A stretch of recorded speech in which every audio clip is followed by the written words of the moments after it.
Welcome to Series Mania Melbourne, presented by ACMI Film Victoria and Series Mania France.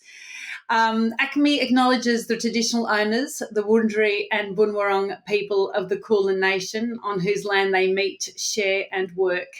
ACMI pay their respects to elders past and present and extend their respect to Aboriginal and Torres Strait Islander people from all nations of this land.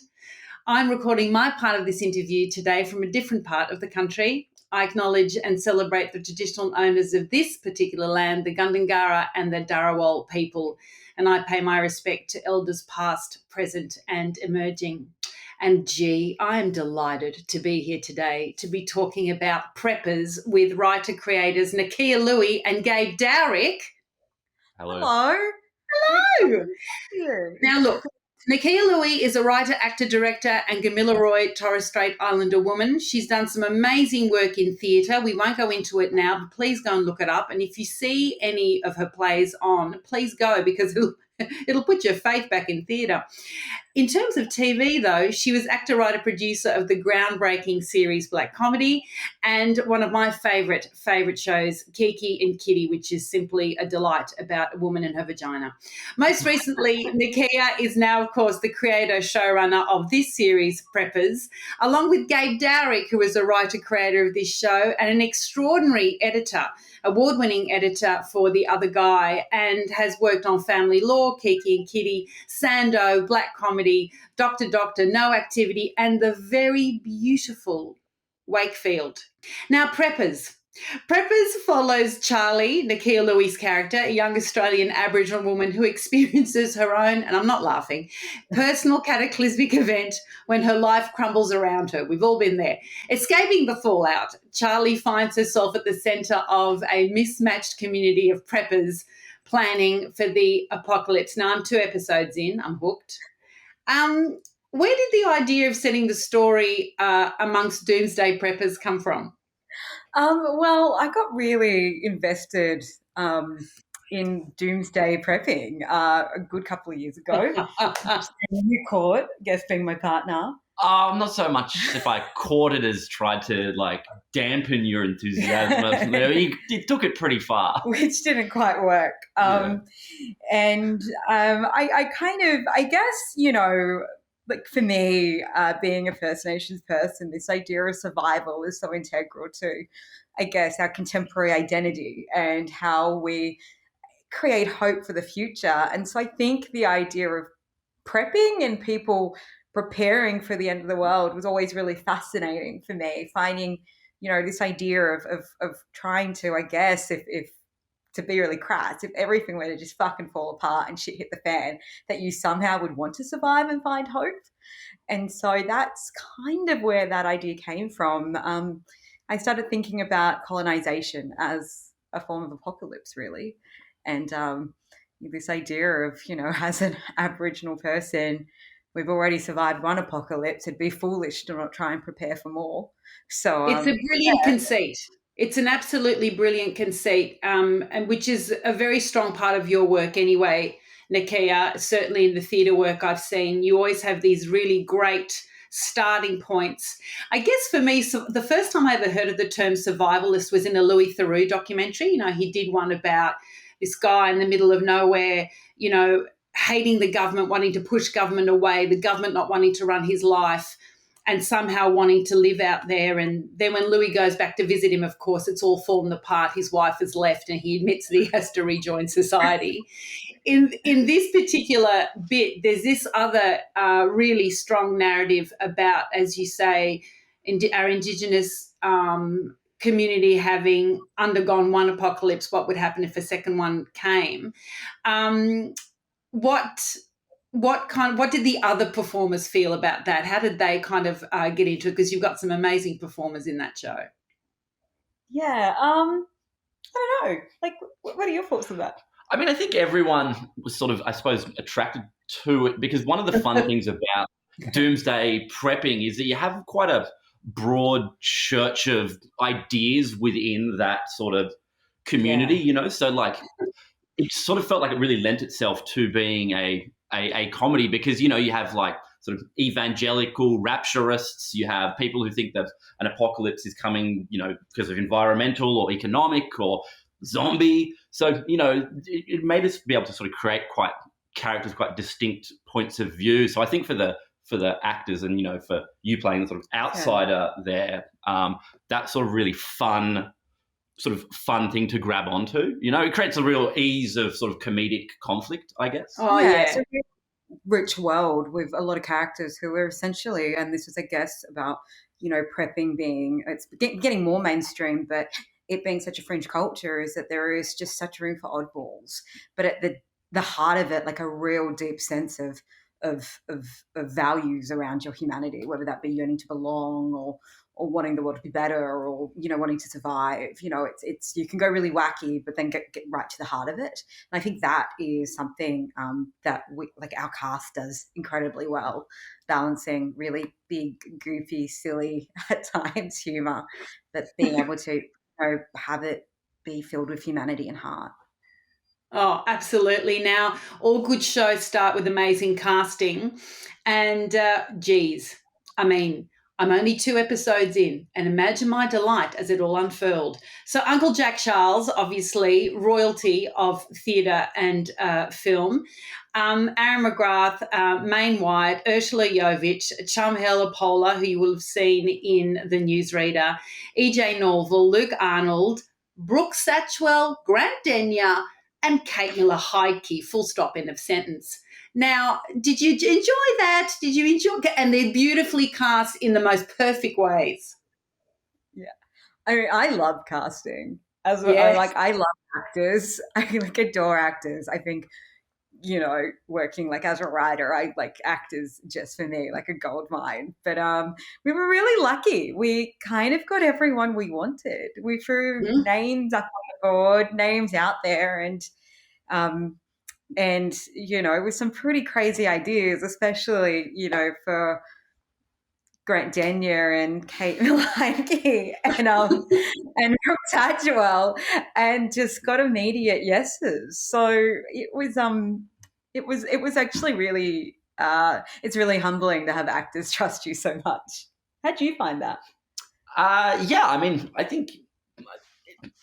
guess you were a bit more involved in the casting than I was, but it just seemed to go really easily in a good way. Do you know what I mean? It wasn't like pulling out our hair trying to find the the right person to this, because people were just really it feels like they fit their roles really well, I guess. Everybody. So it was like, oh, that's who they are. And it was, as you were saying, those different archetypes of preppers where you've got the real evangelical ones, you've got the ones that genuinely believe, you've got ones who I'm not sure if it's really this thing, but I'm here anyway. Or EJ Norvill's character, who of course is doing a podcast, which really made me laugh, like just podcasting the whole thing episode, following, because of course she is. It's a very modern take. Yeah, it was really amazing. Like with EJ, that character was, trying to find, I think especially working with, Gabe as a co-writer, trying to find a character who we both had kind of different ideas about that character at times. And then we auditioned EJ and it was like, that's the character, know, and then EJ made so many incredible offers. Probably her funniest lines are ones that we didn't write, but I probably shouldn't say that. So I'm taking credit for it. That's why you love actors. That's why you love actors, Nakkiah. You let them go. That's the thing. You let them explore. You let them go. So the pandemic has made a lot of people do their own form of doomsday prepping. I think there's been. I think in our darkest moments during the pandemic, there's been a thing of, certainly with me, I'll actually say there were days where I just thought, well, what are we living for if this is what it's going to be? If we're really just going to live shut down the whole time? Is this show a timely reminder in a way about finding hope and making the world a little bit better, or finding a way out? Yeah, I think for me, this show is very much about, the ability to find hope from destruction in a way. And that for me is such a such a theme about indigeneity that, it's just what I grew up with. My nan used to always say, what can you do if you can't laugh? And I think for me, that sits so much alongside kind of the end of the world. Is just being able to find hope for especially with Charlie's story, being able to find hope for her own destruction in a way.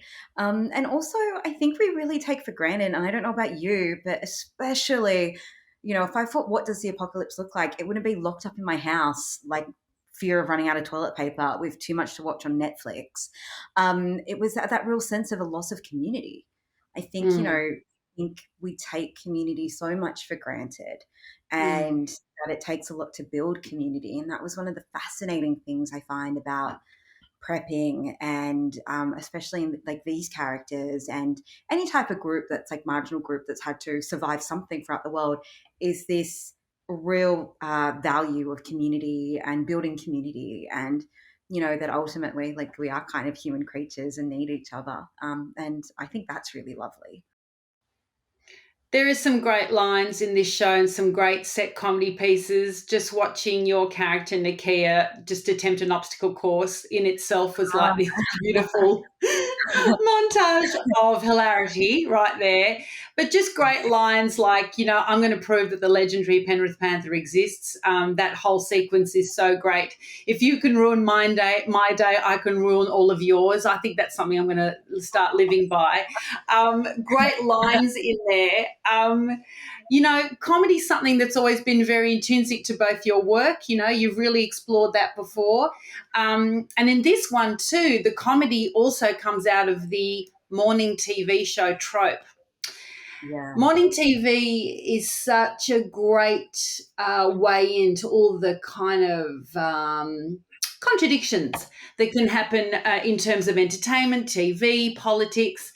You famously did, Nakkiah, an extraordinary final episode of Get Krack with Miranda Tapsell. Was there a connection there? Were there little connections through that? I think, it was totally unpurposeful, to be honest. But I do tend to repeat myself with my writing. So I think for me, I think one of the interesting things coming from Get Cracking, with like writing that episode with the Kate, was for me performing that episode. I had to live with the fallout of that episode for a really long time that I just did not expect. Maybe saying, like, down with like F Whitey and attempting to poo in a cushion on screen. I like, obviously that might get a little bit of criticism from people on the other side of politics to you, but I didn't see it coming, and I think in a way it was so funny. I was I was on Sky News a lot. There was a lot of articles being written that I was a racist. I was getting a lot of hate messages. It was actually pretty hard. And I think for me, maybe in a way, maybe like I was trying with Charlie is, what is it to have to survive something like that? And maybe, like, I'm just actually thinking about this now, maybe in a way for me, like, Charlie is someone, in a kind of writing this journey about someone who tries to do her best, tries to do the right thing, which in a way is the right thing, and it all kind of falls apart around her, and she has to really look in a way to herself and her history and her people to find a way to get through it. I guess maybe for me, I was trying to write that as a way to guide myself through it. Yeah, it's very powerful too, because I think if there's one thing that we could absolutely live without for the rest of our lives, it's any kind of morning television. And if it disappeared, you genuinely wouldn't miss anything. Radio does the job, or cartoons. Just we'd be still happy with cartoons in the morning. But yeah, that last episode of Get Kracken was so powerful, and I think in years to come, people will analyse it and the whole show, that whole morning show premise, and especially in this show, in Preppers, it's all about Australia Day, is the day that kind of everything happens for Charlie and the trouble happens. Australia Day particularly is a great one to choose as a turning point. In that morning show as well, we get to see Grant Denyer be this hideous producer. What were his comedy chops like? He was absolutely delightful. Yeah, he's really, really game, really up for it. Like, really nice bloke. Yeah, like. Is there any other greatest form of allyship other than like white people willing to like make fun of themselves and completely perfect? But he was great, and it was, you know, really great. Kind of, you know, I was like, would this happen like this soon? And he was good with the sort of the info. Like, when you count down on a TV show, you never say 2 and 1. You just like, really all this. You know, inside baseball business. All the gags. Like, it was lovely and really easy, like really easy to cut, really easy to edit, and you know, had some great sort of improv-y offers and things like that, and real energy. Yeah. Wait till you get to the last episode. He makes some very big offers that are just very funny. Yeah, I hope there's like a sort that of are all grand. A Grant Denyer gif that comes off this that, you know, could live forever on the internet. Yeah. But, you know. It has to be. More acting. Yeah. There has to be. Brooke Satchwell plays your kind of nemesis on the show as this other, she considers herself the host of the morning show and you're the co-host. She was also in Black Comedy. Is there a deliberate connection between the two shows at all, between Black Comedy and Preppers? Not on purpose, you know, like just given that I started my career on Black Comedy. That was my first ever TV show that I was a writer on, that I was an actor on, and then, you know, eventually worked my way up. And so, you know, that show is so incredibly dear to my soul and like a huge part of me. So not on purpose, but I can see where there'd be an overlap. I guess, you know, one of the things about Black Comedy, it being a sketch show, is we really got to work with so many actors, and Brooke became one of our, you know, in a way, like one of our stars. And portrayal of Tiffany, which was written by Stephen Oliver, and became like a very dear friend of mine throughout that. So having Brooke come on and be able to just do her amazing Brooke Satchwell magic as Helen was. I mean, I think it's just amazing. Wanting to work with actors you know, worked with before and have a rapport with, and, you know who you feel are really right for it, and who, you know, Brooke as well. She was super game. Didn't turn up blonde for this? Like, she's blonde. Yeah, she's only shooting for like 3 days or something. You know, it's like it's a lot of work to go to just for a very small, you know, couple of days of shooting. Although, you know, her character makes a big impression in the show. But I mean, there's quite a lot of people, I suppose. You know, Aaron was in Black Comedy, Jack Charles was in Black Comedy, Meyne was in Black Comedy. Yeah, so I was just wanting to, just. There's a lot of actors in our show. If anything, it's like, you know, working on Black Comedy, you just are able to go like, like Meyne's so great. Wouldn't he be great in this role? And just sort of be able to sort of plug people in a really fun way. I've only seen the first 2 episodes, but how delightful. No spoilers in particular, but there is a song in episode 2. Is there going to be more music? Is there more music in the rest of the show? We have Ursula cover a Mama Cass song in episode 1. She sings the Mama Cass song at the end, although it's not quite the production number that the episode 2. Look, not to that extent, though. There is obviously other big scenes and sequences. I think would love to do more of that. It was really fun. Conceptualizing that, and then having Kate come and you know, work on that was amazing. Yeah, that was like a dream come true. Like we thought it was a real. I can see that it is. Yeah. And then Kate was so keen, and like just like awesome and generous. But we don't have any more. We do make use of music a lot. We have a few big set pieces. I mean, I love comedy tropes. You know, I like singing and dancing and things that make you go, I don't know. There's nothing very subtle about me. At the end of the credits, I noticed that some of the locations involved Red Rattler Theatre, the Waverton Coal Loader, the Senai Showground COVID Testing Clinic. So, of course, did you do this? This would have been a bit of a COVID project. We got a little bit lucky with the timing, and I think we wrapped shooting 2 weeks or 3 weeks before the second Sydney lockdown, which meant that I think we had one in-person screening with the network, and then after that, everything was just done remotely. So, like it was right on the edge there. I think we got pretty lucky, although you guys are still getting tested all the time, and there was a lot of sort of the rules on set, right? Yeah, it was. We got really lucky, like getting in that in between period, and I think, I don't know if I can talk about, I think the St. Ives COVID testing clinic gets a thank you because we accidentally took a bus through the drive-through and took out half the clinic. So I mean, that might have been part of it too. Although I'm thinking out of turn. Sorry.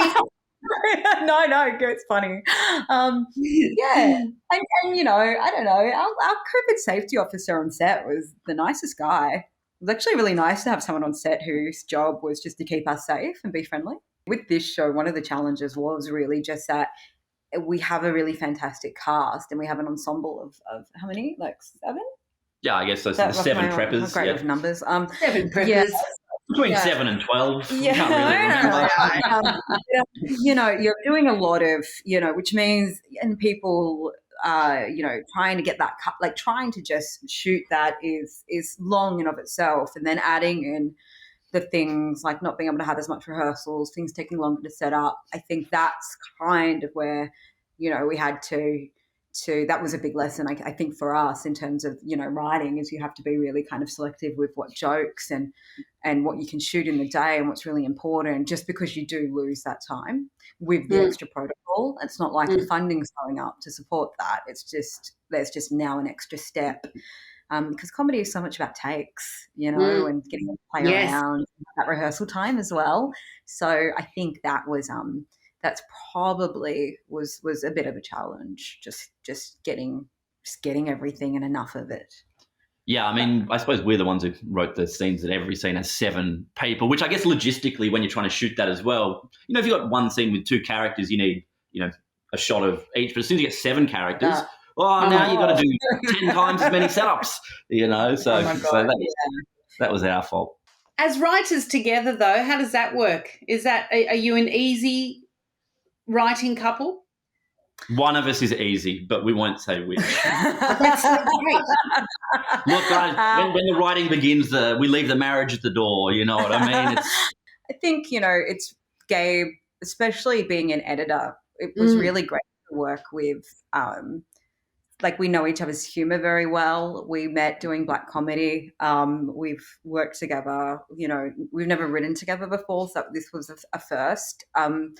But having that sense of structure and having an idea of working towards, like, having an idea of an edit, but then also, being able to have a really just established shorthand was really, I think, really useful. And it meant that we could, it really, what it meant? It meant that the network and the producers could just take complete advantage in getting a lot of drafts in our personal lives. We didn't have to end up doing you can't much harder to silo your professional life away when you be sitting there, late at night and be like, how about this for a gag? It's like, there's a lot of that. Perfect. But no, it was pretty easy, right? Yeah, but we just start to worry. Like, I got this really big fear, and I still have it, is that maybe we just find each other funny, and we've somehow made this show that we think is funny because we have the same sense of humor, and no one else does. Oh, no, it's funny. I love seeing you too, Nakkiah. My favourite thing with you is seeing you as the kind of the character where everything happens at. And I love those comedies. I love comedies where everything's happening at me and I'm just trying to do my best. I'm trying to get through. Gabe, with you, in terms of writing, are you editing in your head as well? Because comedy's also, it's about the shoot, but it's about the timing of everything. And there's some beautiful timing. Like I say, that obstacle course of Nakkiah going over things where you choose to start is really golden. Do you think in that way? Not really. Like, I think, I mean, in your head, you sort of know what you think might be necessary or useful when you get to the edit, or like, I don't know, I feel like I've got a strong sense of like pace and tone and things like that from editing work, that then you can look at the script and be like, maybe we don't need this scene and things. But I don't know, I sort of just try and keep broadly just a writing hat on when I'm writing, you know, like writing and editing something really makes you hyper aware of how the sort of sausage is made, you know, like, and, you know, when you get to cutting the stuff, perhaps you're like, oh, we could have actually made this shorter or, but no, I mean, I don't know, editing and writing are quite similar. So I don't know. Look, what I'm thinking, I guess I don't know. I don't know.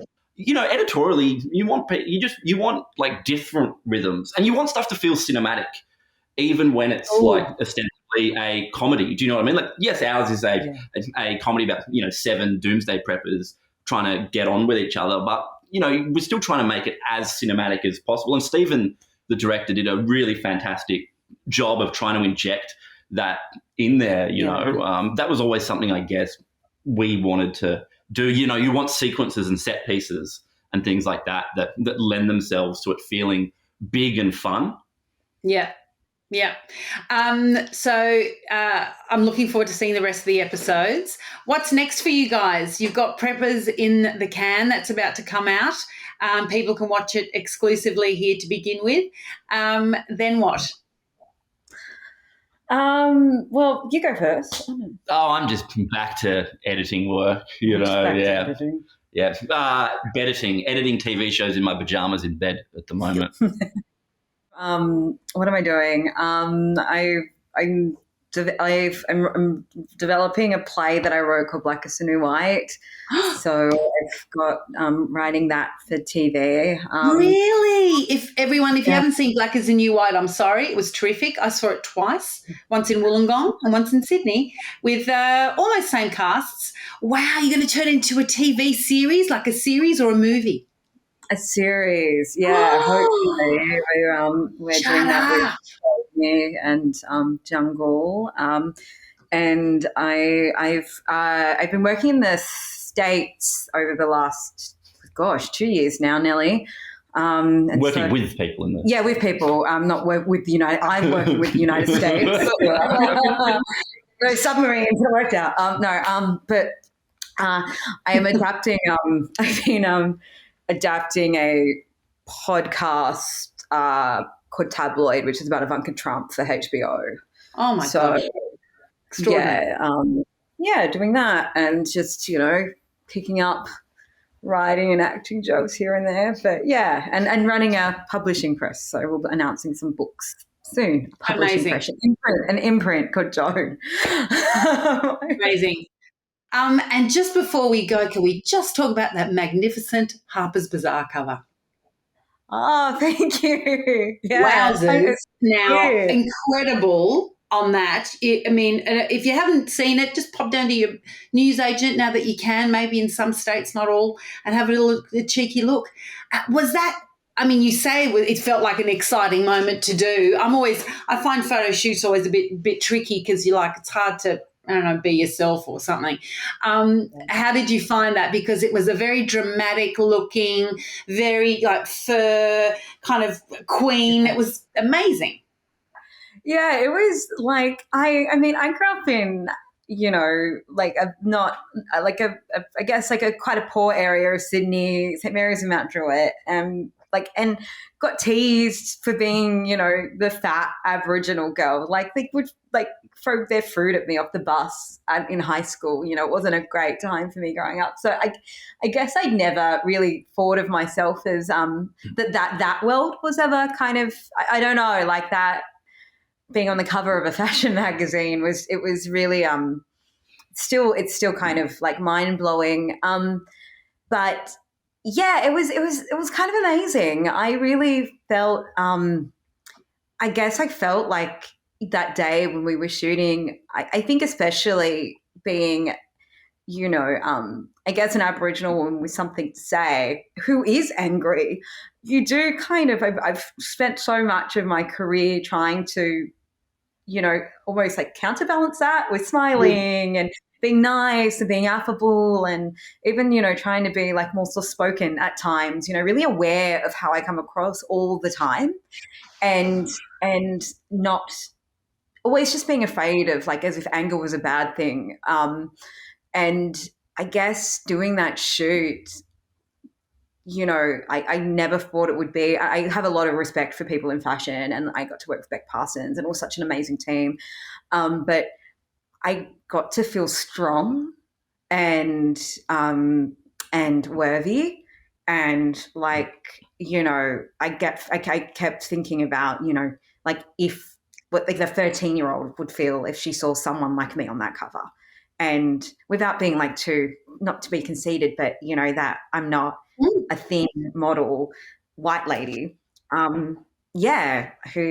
was pretty it was really nice. And then when I got to show my parents a little bit early, I was really kind of curious to see what they thought. I'm going to tear up because my dad, it was over FaceTime, and he's like, "You look strong." He's like, "You look so strong and powerful." And he's like, "That's my girl."